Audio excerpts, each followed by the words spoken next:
最難嘅話係咧，我呢度好斜啊，可能我哋咧唔慣咁高咧，法律有啲難。係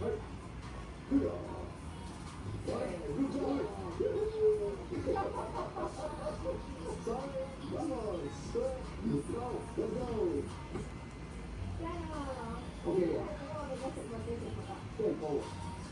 即係呢樣都幾少味。第三，OK，can we feel the grass？聽得出嚟咩？有冇聽得出啊？我想講我第一次見講嘢呢個詞，所以點解都覺得話都係，我覺得都有啲難。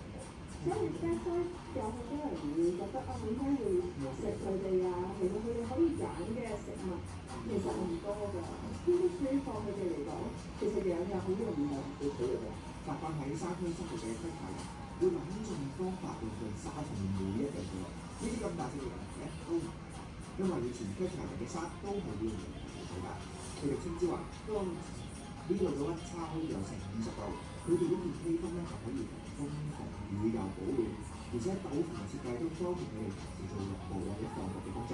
如果